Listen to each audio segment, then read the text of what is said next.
Good morning, everybody. Wow, it is Wednesday. How are we doing? How are we doing? Yes, it's the middle of the week. Now, usually the word that they say for Wednesday is hump day.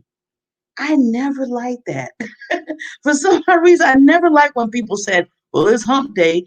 I know they had commercials with the camel and everything. Now, that was kind of funny. I have to say, for the camel, that was a little bit funny. But far is just thinking about the whole thing.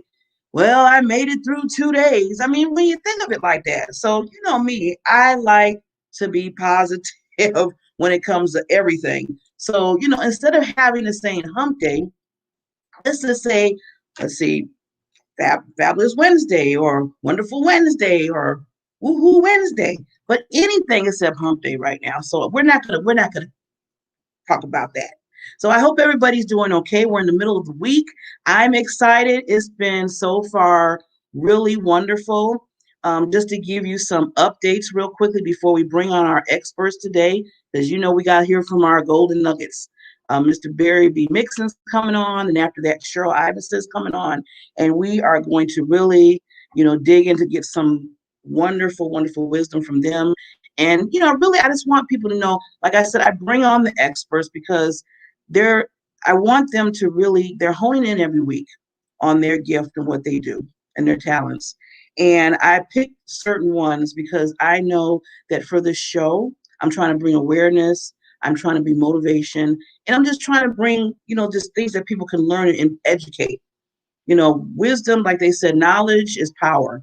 And I know it's an old saying, but it's so true. It's so true. So I want to keep that going within the show, every week, that I bring to you. Now, with that, talking about wisdom and knowledge, I have the quote for today.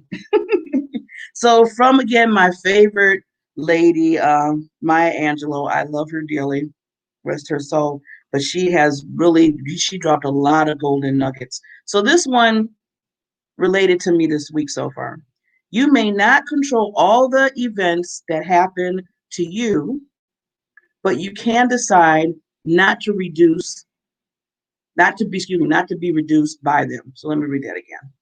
You may not control all the events that happen to you, but you can decide not to be reduced by them. And that's by Maya Angelou. And a lot of people probably know a lot of her quotes. And I resonated this one because ever since March of this year, we have been dealing with the pandemic. We've been dealing with, things happening at work where the economy and some people lost their jobs, some people lost their lives. Some people, don't know where to go when it comes to their business, which way they should. Like I have been hearing the new word pivot a lot right now. And when you think about it, and I keep telling when I talk to other people and people that I coach, sometimes you don't have no control. Some things in life you have no control over. So you have to learn how to adjust and try to keep your peace right here. I always tell people, keep your peace and remember, as I always say, what I always say about a diamond factor, the foundation is your purpose, passion, and drive. I always call about the PPD. That's your foundation. If you fall on your foundation every time when something's going on in your life, that reminds you to keep moving forward in what you need to do. You might have to tweak, you might have to change, you might have to even find a whole nother way of doing what you do. But you don't forget who you are and you don't forget to keep that peace. So I just want people to remind, when things, the events, everything that's going around you, I always call it the earthquakes and the hurricanes and all that stuff. Just remember to just keep silent in yourself and say, you know what, I still have to look at what I do, which is, my purpose in life. And I have to move forward. I don't want no one stopping because of what's going on, because believe me, what we're dealing with now, we're going to have new things coming. This is, I mean, like the old people used to say, now I'm the old people now. They said, live a little bit longer. You already heard that saying, live a bit longer, you'll see more. So with that, just, it's going to be unexpected things, but that doesn't have to stop you. That doesn't have to stop you from moving forward. So with that, we're going to go. So with that, let's go right into the show.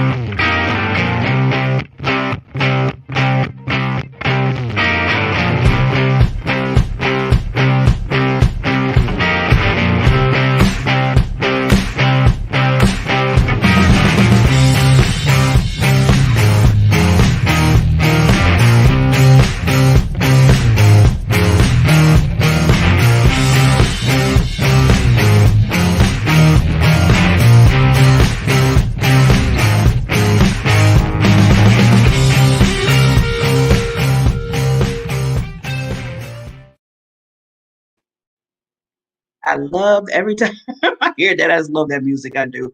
It just gets you, don't it get you pumped up? I see some people on, get pumped up. Let's do a little dance before we get into this. It's just the middle of the week. It's good. Like I said, we're going to celebrate. So with that, I want to, as you always know, we always have to give that little spot for our sponsors. So once I put the sponsor on, then I'll be putting the intro for Mr. Barry Mixon. And then the next voice after that you will hear will be from Barry.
Good morning. Good morning. I know it's Wednesday. Good morning to another episode of the Gem Hunter Show.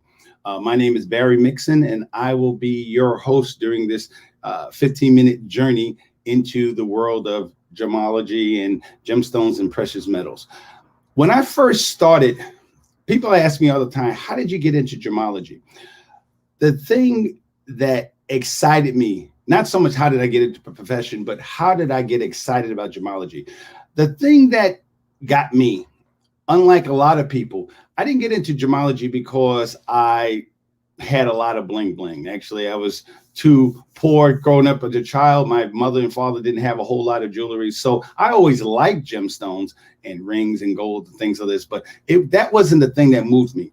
The thing that excited me about gemology was the stories.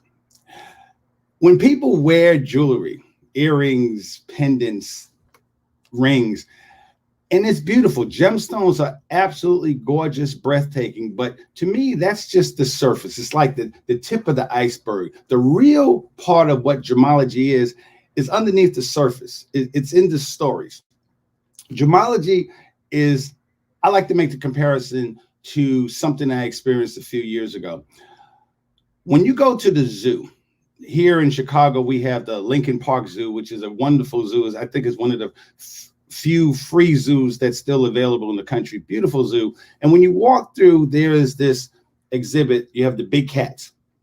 And in the big cat exhibit, you have the cheetah, which is on the outside.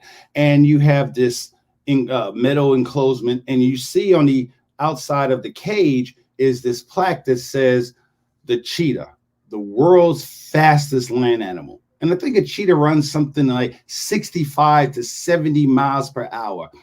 But when you see the exhibit, the cheetah is walking around in this 20 by 10 foot cage or enclosement. So you never really get a chance to see what a cheetah can really do. You have to just either look it up or maybe watch it on YouTube or something like this. But you leave there without really understanding why a cheetah is the fastest land animal or seeing it actually move. Gemology is a lot like that.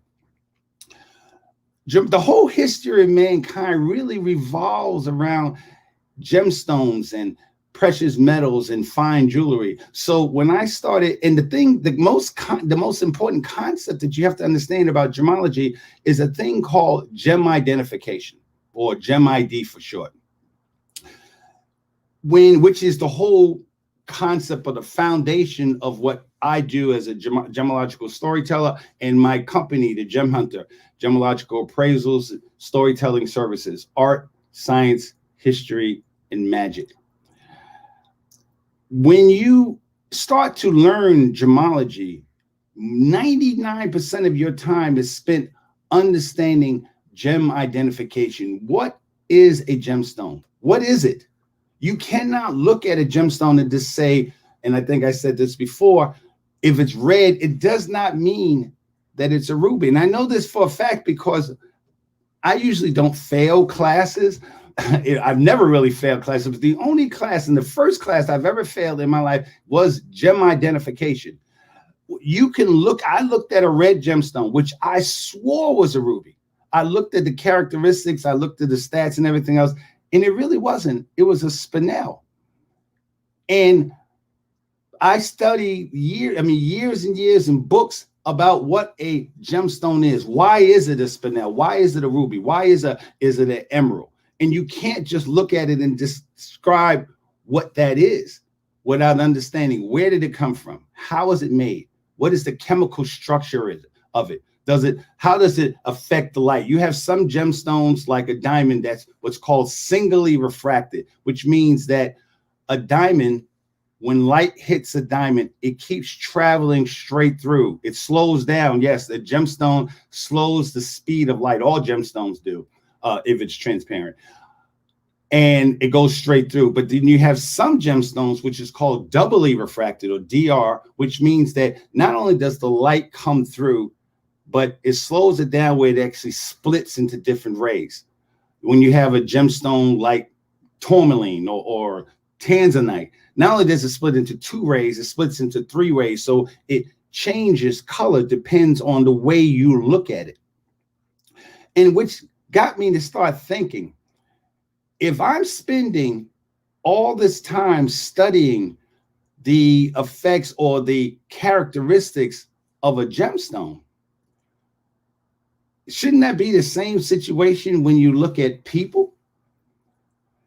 That's what really started me thinking about the analogy between gemstones and people. People ask me all the time, how do you make that analogy? Yes, I already know that we are living organisms and gemstones are inanimate objects. That's true. But many of the same characteristics, the way I think we should look at people, should be very similar to the way we look at, and more importantly, value gemstones. Those of you who have been in love before can easily understand the relationship that I feel about gemstones and looking at a woman. When you look at a woman, especially someone that you really love, that first time, she's just beautiful. The way the light hits her hair, her face, the way she moves. Well, that intoxicating feeling that you get when you look at a woman or look at a future spouse or boyfriend or girlfriend, that's the same way you feel about gemstones. It's just that we get into, oftentimes, the mistake we made is the same mistake that I made several times in regards to gemstones, the same way we do with people. We make an analogy about who they are based on just one characteristic that we see. And that's amazing to me because it doesn't work like that in gemstones.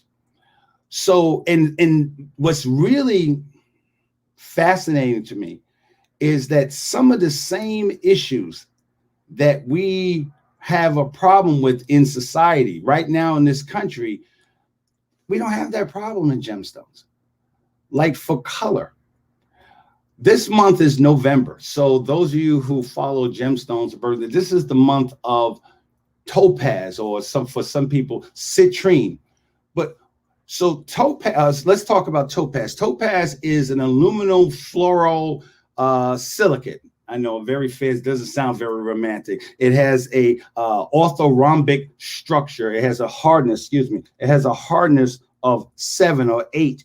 And topaz comes in a variety of different colors. Actually, topaz comes in about 9 different colors. It comes in yellow and orange and green and blue and colorless. In fact, colorless topaz is often mistaken for a diamond. And it also comes in a color which is called, it's a brownish, yellowish, golden brown color, which is called imperial topaz. And topaz has it has a vitreous luster similar to a diamond. So you can see when you look at a topaz, if when it's cut, when it's polished, if it's a colorless topaz, it might have some of the same characteristics of a diamond. But if you were to make that mistake and think it's a diamond, you would be wrong. If you would look at that color and say, oh, this color is this, you would possibly be wrong, because topaz also looks like tourmaline. Topaz can look like aquamarine. Topaz can look like heliodor, which is a offshoot or the yellow color of a beryl, and a beryl is an emerald. My point is, why do we so highly prize topaz? Topaz has been around from 3000 BC. And imperial topaz is one of the most valuable species of topaz, a variety of topaz, known and highly valued for its color. So if I was to take that same analogy and value topaz for its color, why should I have a problem with my color as an African American man? My skin color is very similar to topaz. Yes, it's brown. It may not be golden brown. I like to think it is. But why do we live in a society where my color is a problem for some people? It's not a problem for topaz. It's not a problem for amber. It's not a problem for tourmaline or all the other brown. Citrine. Citrine is a gemstone that throughout history was known to intoxicate the creative imagination. That's why people would wear it. People would wear gemstones in order to bring those qualities to them, to be able to bring the power of a gemstones closer to their own spirit. That's where jewelry really comes from, or at least the concept of wearing jewelry, because you wanted the power of gemstones to be a part of your own life, to protect you, to activate your blood system. It was a ruby to enhance your creative imagination. How wonderful would it be if when people looked at me, they said, that's Barry Mixon. Oh my God, just to be around him will intoxicate your creative imagination. How wonderful would it be to live in a world where people of color, or people who are not of color, again, colorless topaz has wonderful qualities, can again be mistaken for a diamond. What if we lived in a world where color was on that level? So what I got out of studying gemology is the whole concept of how we can live in a world where the more we learn about something, the more we learn about a gemstone or about ourselves, the more our value increases. And that's what the Gem Hunter is about. That's what these stories and episodes, I want to bring characteristics like color, like weight, like the way the gemstones is faceted, to make you begin to understand that who you are as a person is more than just one characteristic. It's more than just one facet.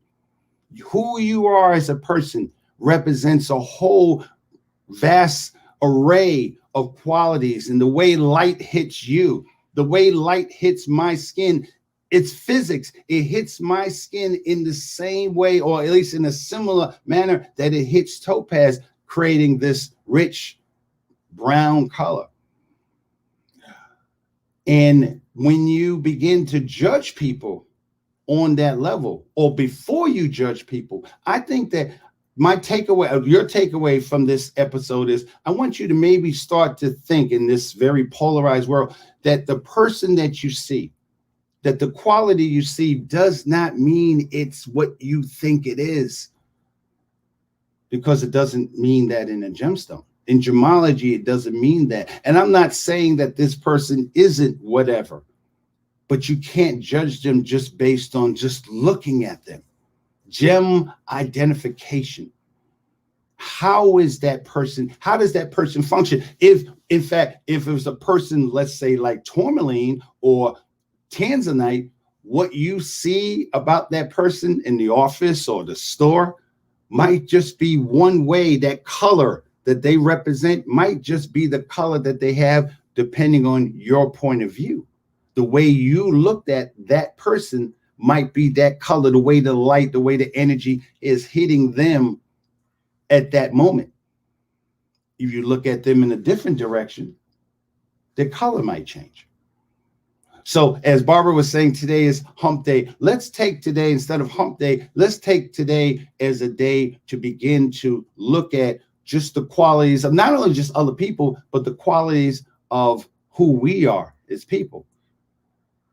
What did it take to create the gemstone that you are? How many facets, how many things, how much pressure that you have to get to in order to create the beautiful entity that you are? And I think if we as a people start, as human beings, if we start thinking about ourselves in that way, then I just think the world would be a better place. The world would be, and not to sound preachy, it's just, I think it just will help us understand that we're more than what we're looking at. We're more than just the thing that people make us out to be. And those same qualities that we find in gemstones are qualities that we find within ourselves. I want people to understand the history. I want people to understand the science. I want people to understand that it's so important not to judge so quickly. And not that I haven't judged myself, I judge all the time, but just take a second to think about, who is that person? What did it take to get that person here today in front of you? We are all beautiful. When you're a diamond, you're a diamond. Yes, there are the Hope diamond, and then there's the diamond that you got at Walmart. Not to make Walmart diamonds bad, but they're still a diamond. So it's about the overall. When I appraise a gemstone, I have to say what type of diamond it is, but I do not deny the fact that it's a diamond. As Barbara's show is named, the Diamond Factor. Diamonds are not rare. Big diamonds are rare. Diamonds that are VVS quality are rare. Flawless diamonds are rare. So my question to you today is, what kind of gemstone are you? How is light hitting your spirit? How is the energy? How is the things that you've experienced in your life hitting you? And what is manifesting when people see you? What is manifesting from the energy, from the light? Because a lot of people think that gemstones emanate the light. They don't emanate the light. The light doesn't come from the inside. The light, what you see as a gemstone, is a manifestation of what's going on inside.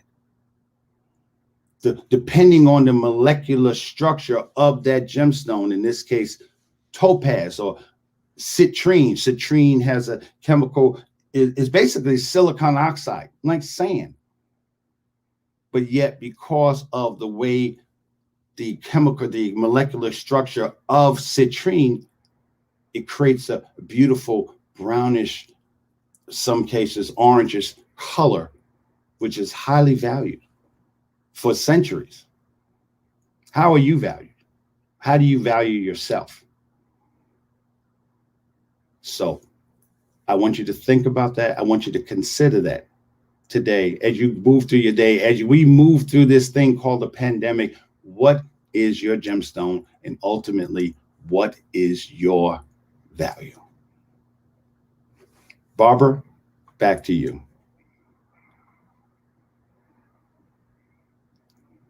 Barbara is not here as of yet. So let me just continue on.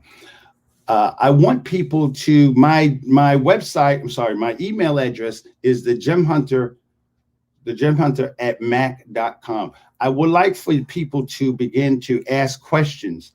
If you have any questions, if you have any particular gemstones that you would like for me to showcase, I would love to do that. I want to make this show an interactive show where you begin to learn about gemstones, not just the outside beauty, but what is the chemical structure? Where is it found? What is the history behind gemstones? How has gemstones affected people throughout history? Not only just from a point of view of what that country or what those people did with the gemstones, but how, what did it mean on the spiritual, on the metaphysical, or just on the financial aspect of it? They just caught the gentleman who stole a variety of different gemstones in Dresden, Germany. And one of the gemstones that they found, or they were trying to steal, is called the Dresden Green, which is a green diamond. Green diamonds come about because when diamonds are created and they're next to something that is radioactive, it changes the molecular structure where it becomes a green color, very rare. And the Dresden Green, if you can look it up, it's a green diamond. So because of something that is radioactive, as it grew up, creates this green diamond, the same effect happens with people. When you grow up around a toxic or a radioactive type of energy around you, how did you grow up? How did you turn out as a result of that? And the difference between us and gemstones is the fact that we make that decision. We all know someone who has gone through some harsh or horrible childhood. But the molecular structure of who we are, the molecular structure of the way we choose to live in the world, allows us to emanate a light that is wonderful and refreshing and beautiful. Like Barbara, we talked about that last episode. Barbara has gone through all kinds of stuff, and those of you who know Barbara know her story. But yet that's not what emanates when you see Barbara every day saying, "Hi, how are you?" Because she chose to allow the light to hit her in a certain way, where like in gemstones, you have two choices. You can either refract or you absorb. So the aspects of topaz, which gives it the 9 different colors, is the light hitting the same gemstone, the same molecular structure, in such a way where you get yellow, green, blue, red, orange, brown, imperial topaz. What's your structure? What do you choose to do with the light, that the way it's hitting you? So I don't say Barbara says I can phone. Okay, so thank you, Barbara. I was looking at the time. The thing you have to know, Barbara and I are both Toastmasters, so we're always concerned about time. So when I looked at the time, I was like, okay, this is the time. But I hope you got something out of it, and I will see you guys next week on the Gem Hunter Show. Thank you. Thank you very much. Appreciate you, and see you next Wednesday. I always look forward to your shows. Thank you. Thank you so much. See, I told you we have the experts and specialists. I'm telling you, it's going to be a while before my excitement kind of dies down just a little bit, because I'm really loving the show. I'm loving the people that are commenting, and they're saying that they're getting a lot of value.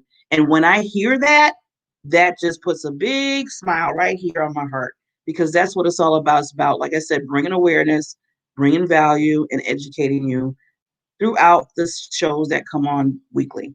So with that said, there's 2 things I want to go to before we go to our next specialist, Miss Cheryl, and she is I see her in the virtual green room, so she is ready to give you some information.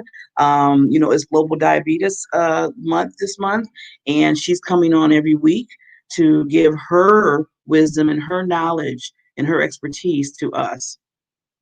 I'm really thankful for her because we met. It's really nice. We met because I do interviews for women in business, and I interviewed her. It's been like a few months now. I feel like I've been knowing her for a while because we've been talking ever since. And just she's just so educated with what she does, and she's put so much in her heart for people that deal with diabetes and just have workshops and everything else. But the biggest thing I love about her too is that it's so genuine. She's real genuine, and you can every time she talks about it, you can hear the passion out of it. You can hear that she really truly cares about each individual that is dealing with this. So that's why I love to bring her on, and I love for her to share because, this is the real deal. It's not just we're just saying stuff. This is something that's coming from the heart of people. Just like Barry, his passion is there when he's talking about, the gems related to people. Really, really take that in because it's something that should resonate with everybody, and hopefully it does, to move you forward in whatever you're doing. So with all that said, I started doing Monday, I'm doing trivia for questions in the midst. So before we bring on Cheryl, and we got to bring on our sponsors, I got to bring that on too. I'm going to do get the word out, trivia question. And then at the end of the show, I will give you the answer. So a lot of people are like, well, Barb, can't you just give us the answer right? No, I want you to think. I want you to wait for a minute. So the question trivia today is all about things. It's all around the Thanksgiving month. Under which president did Thanksgiving become an annual holiday? Under which president in the United States, let's put that there, did Thanksgiving become an annual holiday?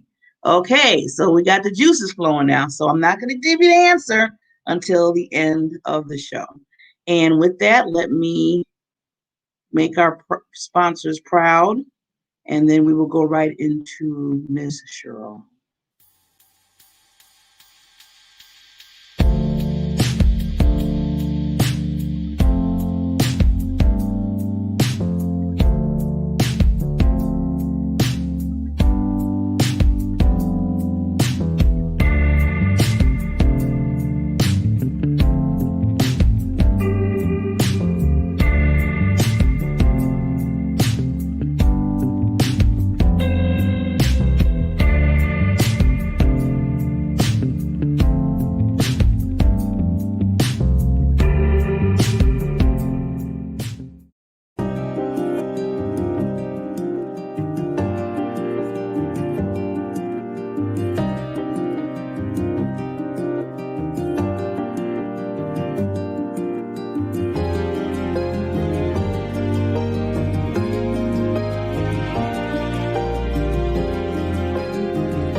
Hello, lady. Good morning. Good morning. Good morning. Good morning. Yes, yes, yes. Wonderful. You look fabulous as always. As you do. So vibrant, so lifeful. Isn't that great? It's wonderful Wednesday because I don't call it hump day. Well, you know what? It's midweek. It's I love it. Wonderful Wednesdays. And I noticed, and I know we talked about this before, but I'm loving your trivia question. Oh, good, good, good. I'm trying to make it a little bit more interesting for people. Start to think and get the juices flowing. Absolutely. It's wonderful. It's wonderful. So, Cheryl, let's get right into it. Like I said, you're one of my other experts that's come on every week. And first of all, thank you for doing that because I know this is giving so much information to the audience and the listeners out there, especially when it comes to diabetes. And it's the Global Diabetes Month. So we're celebrating that through, you and understanding being awareness. So I wanted to get into a few just questions for the listeners to take from you. Now, I know one of the things you're doing that you really honed in on, well, a lot of things that you're honing in on for the diabetes, but one of the things is for the caregivers. Now, I was just wondering, why did you choose, to bring awareness to the caregivers for diabetes? You know what? Thank you for asking. It's a great question. And I can tell you, as a caregiver for my grandmother for decades, living with diabetes, and diabetes is not a one person condition. It's a whole family condition. But what about all the care and attention we do provide to our loved ones? What about us? Because we need to also take care of ourselves. It takes a lot of energy, and there's always a constant in our minds. And I'm sure those listeners who are joining us today, who are caregivers of loved ones and who have family members and friends, even clients that have diabetes, there's always that conversation going on in the back of our minds. What else can we be doing? What should we be doing? Oh no, there's always a constant worry. So it kind of comes back to, how do we then take care of ourselves as caregivers when our attention is always so much on others? So I just don't want the caregivers to be forgotten. It's very important that we all take care of ourselves. Yeah. Yeah. And sometimes I know, because I think I told you before a while ago when we talked about it, that my father had diabetes. And it, like you said, it is a family. It's not just that one person deals with it, it's the whole family. So at that time, when he found out, I was 13 years old. And I had to make sure, and at that time, that was in the early 80s. I'm saying my age. Okay, we'll leave it at that. Early, we'll leave it at that. And a lot of things that they have now wasn't there back then. So they went through a lot of ordeals with it. And I had to become, the 13-year-old basically became my father's nurse, and to make sure that doing certain things. And he was a fighter when it came to eating certain foods. He loved certain things, especially with sweets and stuff. And we had to. So, the caregivers, when they become, like you said, the family, maybe the wife, the daughters, the children, you have to give them a whole lot of kudos for that, because they are dealing with it as well. And, the other I'm glad you make awareness. Yes, absolutely. And the thing is there's always a lot of questions. So although the caregiving is going on, and, there can be some battles, because like you were saying with your father, he loved his sweets. And to be honest with you, there are times when, especially when someone can feel their sugar going low, or their sugar is lower than it normally is for them, their brain is actually telling them they need sugar. And at times they do need sugar. Mm-hmm. So it also becomes, sometimes it feels like an impossible feat for the caregiver, because what is one to do is what we're doing exactly what they need. So there's that stress. Are we helping them the best that we can? And how do we know if we are? And then you also don't want to deny a loved one of what they want, but you also don't want to influence complications. So it becomes a bit of a mind battle. Did that happen for you? Because so many clients and families say to me, it becomes a mind battle sometimes. It does. And just with the foods alone, because we had to change the whole, what we were eating, just not him, but all of us. It was like a whole, new thing. And it's actually it's a healthy influence. So can I give you an example with Thanksgiving right here in the United States happening? I'd love to really bring some awareness, because you mentioned the food choices. So I think it'd be fun to just look at one of the staples that we love with our Thanksgiving turkeys. And I don't know about you, Barbara, but I know so many people love their mashed potatoes and their gravy, and their turkey, and even dressing. Would you agree? Yes. Oh, Shirley, you're making me hungry. Well, I think dressing. I think that that's something that most people really look forward to. And just to give people a perspective, and to give them a healthy swap out too, is sometimes we are not aware of the amount of sugar in root vegetables or in some of the foods that we eat, because there's not always a label on foods like potatoes that say, this is how much sugar is in here. But a great awareness for everyone, caregivers and all of us alike, is that all foods that are starches, no matter what source they come from, vegetable, fruit, dense carbohydrate, simple or complex carbohydrate, they all break down into sugar. So for Thanksgiving, as we think about those potatoes, if we put it into perspective, a potato has 17 grams of sugar for every 100 grams. But catch this. This is what's so cool. A sweet potato has 4.2 grams of carbs for every 100 grams. So if we take a look at, yeah. So if we take a look I'm at thinking that, sweet, I'm thinking in my mind, sweet potatoes would be more than the average potato. That's interesting. Isn't that a good trivia? That's a good trivia thought, because I'll tell you, we would think that a sweet potato would be sweeter, but in fact, it's not. So when you compare 4 grams of sugar to 17 grams, that's a very big difference. And I know how much and how good sweet potatoes taste. So that would be an example of a healthy swap and an awareness for people.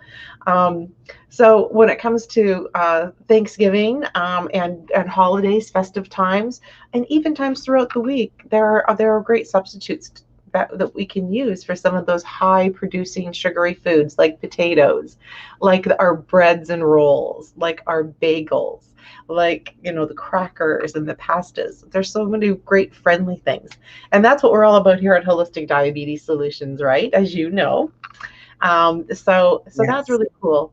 But with caregivers, getting back to the caregivers, Barbara, and looking at families, it's really important. And I wanted to make a point about this and I loved what Barry was saying just earlier. And he was talking about, your value. What is your value? And what value do you place? And when it comes to your health, it's the same thing. What value do we place on our own health as well as those for our loved ones? So we want to live into the possibility of great health for everyone, caregivers, those with diabetes. And keep in mind, 1 in 4 people, now becoming more like 1 in 3, have either a pre-diabetes or diabetes. So everyone's at risk. And those under more stress are at higher risk. So with caregivers, the biggest thing is to take that time for them during the day. I don't know about you, but I know some of the top world leaders take a power hour in the morning. Are you one of those people, Barbara, that take a power hour in the morning? I'm maybe 15-minute power. 15 minutes power. Well, you know what? That's a great way to start it. Yeah, I like that. In fact, thanks for telling me that, Cheryl, because I'm going to have to start doing the hour instead of 15 minutes. It is very important to do that. It is very important. And the power hour of the day doesn't have to look like an hour all at one time. It can look like 20 minutes 3 times a day. It can look like a half an hour in the morning, a half an hour at night. It can look like 4 times 15 minutes of the day. So it doesn't have to be glued to 1 hour at the beginning of the day. But I can say that the people who are able to perform the best in their personal and professional lives and to have a better quality of health with life in general, let alone caring for someone with a chronic condition, is taking time for themselves. So even if it's 15 minutes of extra sleep, even if it's 15 minutes of reading your favorite book, if it's 15 minutes of getting out for a walk and taking the dog out, playing an instrument, listening to your favorite audio book, whatever it is that you love, it's really important to factor that in your day. Set the tone for your day. See, that's why I love these golden nuggets. Love them. That's good. Now, real quickly, before we go to the free webinar tomorrow that you're going to discuss a little bit, I want people to really understand she has so much in her Instagram. I want people to start going to her social media avenues because she has a lot of resources she has a private group that she has, and she also has even under her own personal Facebook page where she shows different things on resource and awareness. Now in her Instagram though, she has some awesome, amazing recipes. I was like, it's like a cookbook for you. So I just wanted people just to remind people that I'm going to start posting that in my feed here. So I didn't want to stop you, Cheryl. I just wanted people to remind people that because you do have some awesome resources out there for us. Oh, thank you so much for mentioning that. Yes, definitely, definitely. We, like I said, this is about awareness. I tell people all the time, we need to know these things. But Yeah. now, just another thing we need to know is your free webinar tomorrow. Can you just give us a little take on that for everybody? You bet. So tomorrow at 10 a.m. Pacific time and at 1 p.m. Eastern Standard Time, we are having our hour-long free webinar, and it's all for caregivers. We want to really raise awareness for caregivers. Um, there's just not the attention that's there, and it's so much needed. And I really wanted to be able to acknowledge caregivers and give them the top things that they can be doing in their lives for them, but also shortcuts to things that are going to be able to really impact the health of the loved ones that they're caring for. So in this handbook, I mean, there are pages and pages and pages. It's like the go-to Bible. What do I do in an emergency situation? What do I do with foot care if I see something? How can I start my day? And how can I grab those 10 or 15 minutes to really refuel and kind of like charging in a battery and getting like more juice in your battery on your cell phone? Like, how do I do that for myself? And so it's those things that are in the webinar, and people are going to discover really great solutions that don't take hours, that don't cost a ton of money. It's things that they can do that are simple, but it's a matter of walking through what some of them are. And one of the biggest ones, and I'm not going to give too much away, but one of the biggest ones that I talk on, there are 9 different ways to reach the end result with just this one very important solution. And so there is something for everyone. And I love it because it's a full hour of information, and not just how to actually use that information. And of course, we're going to give people an opportunity to come and learn more in the handbook itself, which we're going to make available. But there is something so excited because following that, a world-class leader and I have teamed together, and we're actually showing you how to put it all together. And we're doing that in a 6-part series. And that's myself and Dr. Joel Furman in our Holistic Diabetes Nutrition series. And that is awesome because we're talking all about the kitchen, but we're actually in the kitchen and giving away at least 15 recipes and how-tos. It's so much fun. I see. What did I tell you, everybody? Full of resources. And I just get excited about the recipes alone because I'm really, learning how to manage that. And I think, everybody, see, this is reaching everybody, just not people that's dealing with diabetes, but just people that, like you said, the caregivers that have to deal with them, deal with the people that have it. And then even if you trying to just get your health back together with eating right, to me, this is awesome to have that. Well, thank you, Barbara. Yes, and this is actually all about prevention. So even if you don't think you're at risk or have any clue that you might be, and it doesn't really matter if you are because it's like the world's largest pandemic. It's not an epidemic, it's a pandemic. So how do we, be in front of that so we never have to deal with that? And as we have it, and my whole mission is helping those, over 422 million people, 90% of them, to help them reverse their diabetes because they can. And for those like myself who have type 1 diabetes, let's optimize our insulin, let's get that efficient, and let's just roll out and never need to deal with complications because we have choices. And so I'm all about sharing those choices with people. It's just that the choices are covered up because we don't know what they are, And I didn't know that 25 years ago. We didn't have that for my grandmother when she was, struggling with diabetes. But over the past 25 years, been able to, with research and education and clients, do all kinds of studies and learn what they are. So now we're sharing those with others. It's so exciting. And I know that's why every time you come on, I get so happy because it's just giving more and more awareness and information for the listeners because because like you said, back a long time ago, like my dad and your grandmother, they didn't have that. They were just getting to just figure out what they had. They didn't even know nothing of this, and people weren't really talking. So this is. Well, there were no glucometers. There was nothing for them. They were in an impossible impossible situation. They had what you would call the litmus urine sticks to see if they were high or low, but they had no idea what their numbers were. So it's really an impossible. I remember those sticks. Do you remember them? Yeah. Yeah, I remember the sticks with my dad. I was like, yeah, it was like a wooden. It looked like a wooden stick, like yeah. And they would, like you said, it would just tell a certain high and low percentage. But that wasn't, like you said, nowadays there's so much more that you can, get from, brought your blood and everything compared to back then. So I'm just glad that you are at heart for that. Yeah, and thank goodness for technology and developments, because also in our caregivers acknowledgement and in raising awareness, we actually bring to light what some of those new technologies are. And the good news is I've tried them all. I've been in research studies with some of them, and so it's like you just get to see from where we have been and where we've graduated to, and we can actually see where things are going.